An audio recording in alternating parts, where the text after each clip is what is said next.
चाहे उसमें web portal वाले हों, प्रिंट मीडिया हो, सभी का खैर मकदम करता हूँ, इस्तकबाल करता हूँ, स्वागत करता हूँ।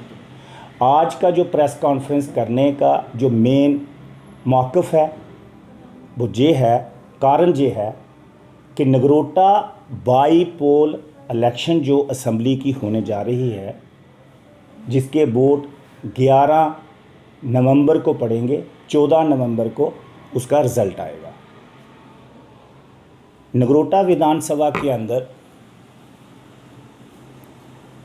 कहने सुनने में ये आ रहा है कि 3 लोगों का नाम जो है वो डिस्कशन में है, और डिस्कशन हुई भी है, जम्मू में भी और दिल्ली में भी, जो सुनने में आ रहा है। और सुनने में ये भी आ रहा है कि SRO 43, पॉलिटिकल SRO 43 वो लागू करने की कोशिश की जा रही है। SRO 43 इसलिए बनाया गया था जम्मू कश्मीर के अंदर, अधिनियम 1994 में बनाया गया था, जो सरकारी मुलाजम जो भी होंगे किसी भी डिपार्टमेंट में, अगर अनफॉर्चुनेट उनका नौकरी के दौरान देहांत हो जाता है, स्वर्गवास हो जाता है, अगर कोई मैरिड होता है तो उसकी वाइफ को उसका बेटा बेटी कोई भी एलिजिबल हो सकता है जॉब के लिए।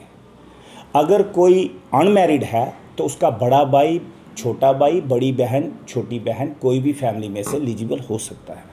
इसके लिए था SRO 43, अधिनियम 1994 बनाया गया था। आज की तारीख में तकरीबन सेक्रेटरीट के अंदर हज़ारों की तादाद में SRO 43 की फाइलें पड़ी हुई हैं। पहले वो क्लियर करें, ना कि पॉलिटिकल SRO इलेक्टोरल पॉलिटिक्स के ज़रिए इम्प्लीमेंट किया जाए। इसी के साथ साथ मेरा ये कहना है कि अगर SRO 43 आपको इम्प्लीमेंट करना ही था, जो उस पर सोच विचार करना था, तो हमारे honourable legislature Rajesh Gupta ji Jammu east विधानसभा के, जब उनका स्वर्गवास हुआ तो उनकी भी 2 बेटियां थी, एक बेटा था, तो ये फार्मूला वहाँ पे भी इम्प्लीमेंट हो सकता था। वो मैं इसलिए कह रहा हूँ कि राजेश गुप्ता जी का जन्म भी समझ लीजिए कि संगठन में भारतीय जनता पार्टी में हुआ, और स्वर्गवास भी भारतीय जनता पार्टी में हुआ। वो ना तो दाएंगे ना बाएंगे, ना दाएं से बीजेपी में आए ना बाएं से बीजेपी में आए। अगर उनकी फैमिली के ऊपर SRO 43 इम्प्लीमेंट नहीं हुआ तो हम भारतीय जनता पार्टी के कार्यकर्ता जब ग्राउंड में जाएंगे, शिद्दत से काम करेंगे, क्या हमारे लिबास पर, हमारे कपड़ों पे लोग छींटे फेंकेंगे ना? तो मेरी ये अपील, गुजारिश, प्रार्थना राष्ट्रीय अध्यक्ष JP नड्डा साहब से है। मेरी प्रार्थना राष्ट्रीय संगठन मंत्री रामलाल जी से है। मेरी ये प्रार्थना हमारे प्रदेश के अध्यक्ष सत शर्मा जी से है। मेरी ये प्रार्थना प्रदेश के संगठन मंत्री अशोक कौल जी से है। हम भारतीय जनता पार्टी के साथ खड़े हैं। नगरोटा भारतीय जनता पार्टी का गढ़ है, मोदी साहब का गढ़ है, फूल वहाँ पे घर घर में हैं। हम ये चाहते हैं कि कमल का फूल मुरझाना नहीं चाहिए, कमल का फूल खिलना चाहिए। बैठ चुका है।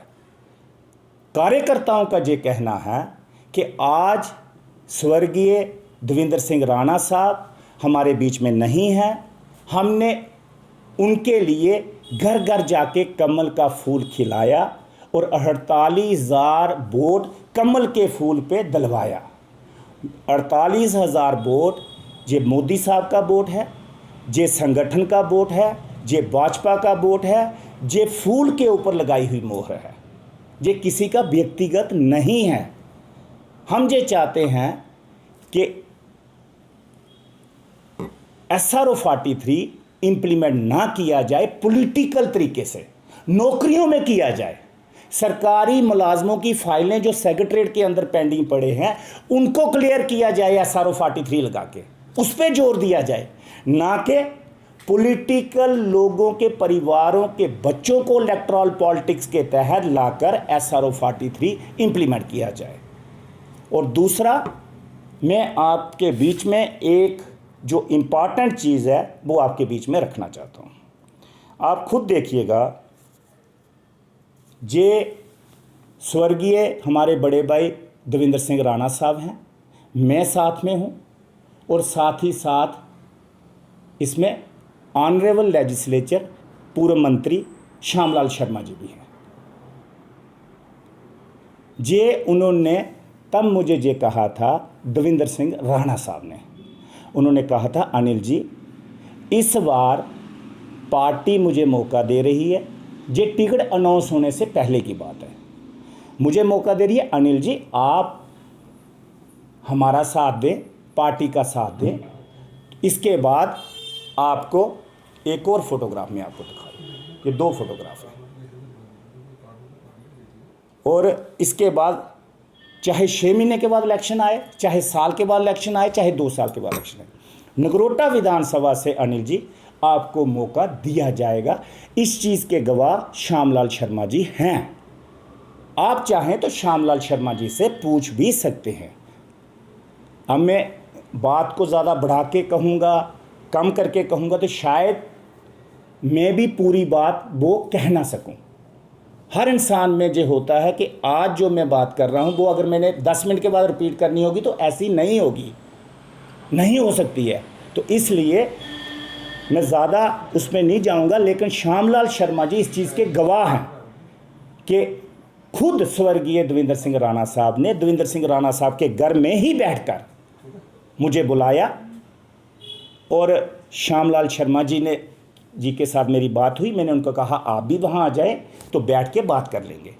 बैठ के बात हुई, उन्होंने कहा ये मौका 2024 वाला विधानसभा का भाजपा की तरफ से मुझे आशीर्वाद है, मुझे लड़ना है, अगला मौका आपको दिया जाएगा। मैं सिर्फ ये कहना चाहता हूँ कि शायद ये बात राष्ट्रीय अध्यक्ष जी को नहीं पता होगी, इस चीज़ का मुझे मालूम है। ये बात राष्ट्रीय संगठन मंत्री जी को नहीं पता होगी, ये इस चीज़ का मुझे मालूम है। ये बात सच शर्मा जी को भी नहीं पता होगा, ये भी मुझे मालूम है। ये बात अशोक कौल जी को भी नहीं पता होगी, ये भी मुझे मालूम है, क्योंकि इस चीज़ का मैंने कभी बखान किया ही नहीं, मैंने कभी कहा ही नहीं।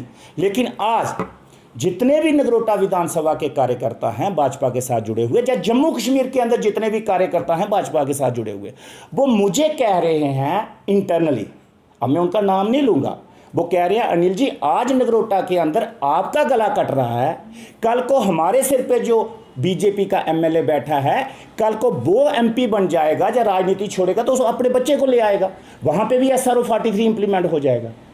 तो इसलिए आप आज आवाज़ उठाएं ताकि ये आवाज़ जम्मू से लेके दिल्ली तक जाए। हम ये चाहते हैं कि जगह जगह कमल का फूल खिले। हम ये चाहते हैं कि भारतीय जनता पार्टी की तरफ से जो 3 राज्यसभा मेंबरों के नॉमिनेशन फाइल हुए हैं, तीनों जीते। हम ये चाहते हैं कि नगरोटा और बडगाम की सीट जो लेजिस्लेचर की, जो विधायकी अभी होने वाली है इलेक्शन, उसमें भाजपा बडगाम में भी जीते और नगरोटा में भी जीते। पिछली मर्तबा स्वर्गीय देवेंद्र सिंह राणा साहब को अगर 48,000 वोट मिला तो इस बार 60,000 वोट मिले।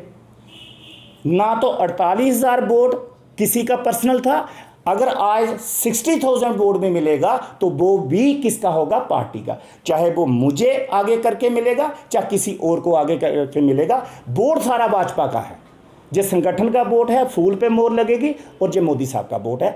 मेरी यही गुजारिश है कि SRO 43 इंप्लीमेंट पॉलिटिकल रास्ते इलेक्टोरल